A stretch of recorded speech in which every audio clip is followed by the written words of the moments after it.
Hey guys, John V here from Phone Arena. Right now taking a first hands-on look between the LG G2 and the Nokia Lumia 1020, both flagships for the respective companies. LG G2 is coming out shortly. Nokia Lumia 1020 is available now in the US through AT&T, $300 price point. No price point yet with the LG G2. So let's just quickly talk about the first thing. It's just the design. We'd have to say there's a little bit more attractive element to the Lumia 1020. Just has a very unique look to it, a cleaner finish thanks to its matte polycarbonate body, and just has that sturdier build quality too. Whereas with the plastic body on the G2, a little bit of a hollowness right there. And you notice seeing that it is glossy. It tracks more fingerprints than the casing on the Lumia 1020.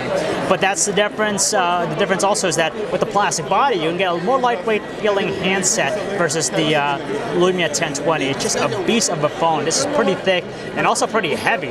As far as the infield and the hand, we definitely like the LG G2 just because they managed to really trim a lot of the real estate. And honestly, for a device packing a 5.2-inch display, it's the same size as the Nokia Lumia 1020 with its smaller 4.7-inch display. You can see side by side how they're almost nearly identical to one another, especially the width.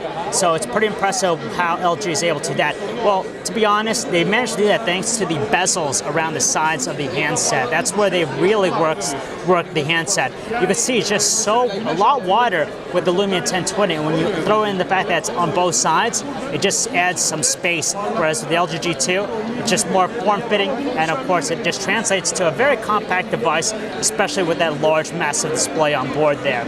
The display is also very different. You get 1080p resolution versus a little bit better 720p on the Lumia 1020. So you're going to get better details on the LG G2, and seeing that it is an IPS LCD-based panel, its colors are going to be more accurate and natural versus the oversaturated tones of the Lumia 1020. Viewing angles are good too with both.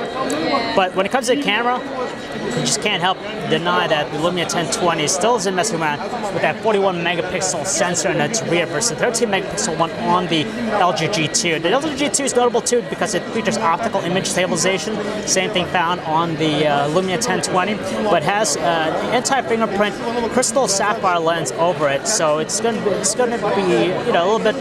It's going to do better when it comes to the smudges. So you might see something come up with the Lumia 1020. As far as the performance, it's a dual-core processor versus a quad-core processor. You're going to get the newer chipset, the Qualcomm Snapdragon 800 CPU in the LG G2. And here's a perfect example why sometimes specs nowadays shouldn't matter. Both handsets run exquisitely fast, very snappy. But we do notice that there's just that high level of finesse with the LG G2's performance. Aside from that, core experience, Windows Phone 8, Android. We're not going to go into too much details there, but again, Android has some advantage in that. It has a deeper ecosystem. The LG G2 also has a new way of actually implementing the multitasking element to the experience. So basically now you use the slide-on feature to basically access up to 3 different apps at any time, which is pretty neat. Of course, with Windows Phone, you just hold down the back button, you could jump between them. So, it's just different between both. So that's a quick look at these two handsets, guys. If you want to learn more about them, you can check out our website, phonearena.com. It's John V. Thanks for watching.